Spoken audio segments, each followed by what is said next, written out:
mendiskusikan mengenai relasi yang setara antara perempuan dan laki-laki. Apa keuntungannya bagi keluarga di Indonesia? Nah, tadi terakhir Mbak Nur menyatakan dengan sangat menarik bahwa sesungguhnya ketika semua orang menjadi hamba, maka ada relasi yang juga terbangun secara sempurna begitu ya. Nah, tapi untuk prakteknya sendiri di keluarga, apa keuntungannya? Sebagai hamba Allah ya, Ya, bukan sebagai yang hamba. setara. Keuntungnya tentu laki-laki dan perempuan lalu bisa keluar seluruh potensi positifnya karena diberi ruang untuk mengekspresikannya. Jadi keluarga ini penting sekali Mbak Loli, karena apa? Karena orang belajar membangun relasi itu pertama kali dari keluarga. Kalau misalnya ya, seorang anak yang melihat setiap hari ibunya itu melayani ayahnya terus sepanjang dia lihat di dalam rumah, maka secara walaupun tidak diungkapkan ya, anak itu akan meniru pola relasi itu dan menganggap itulah yang ideal di dalam membangun relasi laki-laki dan perempuan di dalam keluarga maupun di luar. Tapi seorang anak yang melihat orang tuanya itu saling membantu, kadang-kadang ayah masak, kadang-kadang ibu juga keluar kota karena pekerjaannya, kemudian kadang-kadang ibu memandikan, kadang-kadang ayah.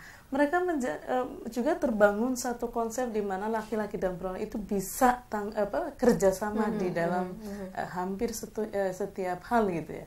Dan secara disadari atau tidak, pola relasi yang terbangun di dalam pikiran anak di dalam keluarga itu akan dibawa kemana-mana setelah dewasa nanti. Sehingga kalau kita berhasil membangun kesetaraan laki-laki dan perempuan di luar atau di wilayah publik, tapi gagal membangunnya di dalam keluarga, maka akan terjadi mungkin ya seorang perempuan itu bisa sekolah tinggi sekali sampai jenjang pendidikan yang tertinggi, tapi begitu menikah dia tidak berdaya ketika suami yang mengatakan nggak boleh kamu bekerja, di rumah saja.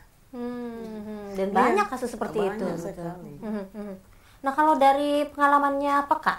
Kalau tadi kan potensi orang akan maksimal keluar gitu, tapi ketika sudah bersentuhan dengan urusan rumah, urusan keluarga, banyak sekali persoalan yang ditangani peka nih. Gimana Mbak Nani? Iya, kalau tadi kembali ke pertanyaan Loli, sebetulnya apa untungnya ketika setara gitu ya? Kalau dari pengalaman di kehidupan sehari-hari di masyarakat, terutama masyarakat yang umum biasa saja, saya melihat kehidupan itu akan lebih baik ya, akan lebih ringan, akan lebih nyaman ketika laki-laki dan perempuan mempunyai relasi yang seimbang, yang setara. Jadi misalnya ketika ya tadi yang dicontohkan Mbak Nur kan artinya beban keluarga yang berat itu dijinjing sama-sama, dijinjing sama-sama sehingga semua orang punya waktu yang baik, kualitas waktu yang baik untuk dirinya dan juga untuk keluarganya. Jadi kalau istri yang tadinya harus bekerja di dalam rumah itu sampai mungkin 12 jam ya, masak, cuci dan sebagainya. Jam mungkin. Terus sekarang diringankan, dia juga punya waktu banyak buat dirinya, dia lebih sehat, lebih gembira. Masyarakatnya. Iya, untuk masyarakatnya. Jadi banyak sekali hal positif sebetulnya ketika itu ditanggung bersama gitu loh, jangan dibebankan pada satu pihak. Termasuk untuk laki-laki juga ketika dia dituntut untuk mencari nafkah, memenuhi semua kebutuhan keluarga sementara susah sekali gitu. Tapi kan kemudian ibu-ibu membantu dengan berjual dan sebagainya, ada tambahan pendapatan yang bisa dipergunakan bersama, kehidupannya juga akan lebih baik. Tapi jangan misalnya perempuan udah bantu cari nafkah, tetap beban yang satu itu tetap menjadi beban di rumah itu tetap menjadi tanggung jawab, sehingga beban perempuan jadi bertambah, akhirnya perempuan nggak punya waktu banyak gitu untuk dirinya. Kalau saya melihat itu yang hilang ketika di dalam masyarakat sekarang. Perempuan dituntut terlalu banyak dan ketika misalnya perempuan gagal memerankan dua peran, orang kan selalu bilang boleh bekerja asal jangan lupa kodratnya, artinya kodrat tuh pekerjaan rumah harus nggak beres. Ketika gagal itu perempuan udah dianggap nggak benar gitu. Yang kedua mungkin juga ini, kalau setara, maka apa yang terbaik untuk keluarga itu menurut perspektif semua pihak di dalam keluarga itu. Semua anggota keluarga semua terlibat. diberi ruang untuk berpendapat apa yang terbaik, misalnya pendidikan anak diminta dipertimbangkan dia ingin sekolah di mana.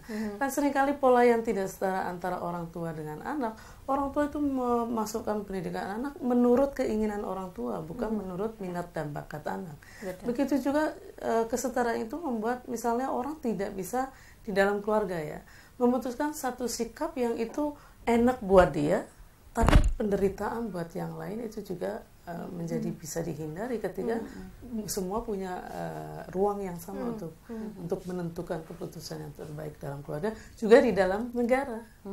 Nah, negara juga kalau perempuan tidak ikut memutuskan, maka hal-hal yang terutama yang khusus ya, kondisi khusus perempuan menjadi dianggap tidak ada. Sama ini ya, kan laki-laki dan perempuan itu berbeda karena pola pengasuhan dan juga karena biologis ya. Perempuan cenderung lebih memiliki banyak elemen-elemen yang sifatnya feminin, laki-laki maskulin. Nah, kehidupan di dalam masyarakat ini, di dunia ini membutuhkan dua kombinasi ini, sehingga tidak selalu diwarnai dengan hal yang sangat keras, yang maskulin, tapi juga pemikiran, kelembutan, pengalaman perempuan sebagai ibu, sebagai perempuan yang memang mengalami hal-hal yang tidak dialami oleh laki-laki, misalnya melahirkan, menyusui dan sebagainya, itu bisa juga mewarnai kebijakan-kebijakan yang diambil. Ini misalnya ketika memutuskan mau perang, pikirkan si perempuan akan memberi pemikiran, sedih loh kalau kehilangan anak, terbunuh dalam perang misalnya. Jadi kalau perempuan dan laki-laki sama-sama dilibatkan untuk memikirkan satu persoalan, perempuan menyumbang pengalaman dia sebagai perempuan dan pemikiran dia sebagai perempuan yang banyak diwarnai dengan pikiran yang feminin, dan laki-laki intinya keseimbangan. Maka akan lebih berwarna, lebih damai, lebih tentram, lebih baik tentunya. Nah pemirsa, jangan kemana-mana, kami akan segera kembali, tetaplah di Belajar Islam.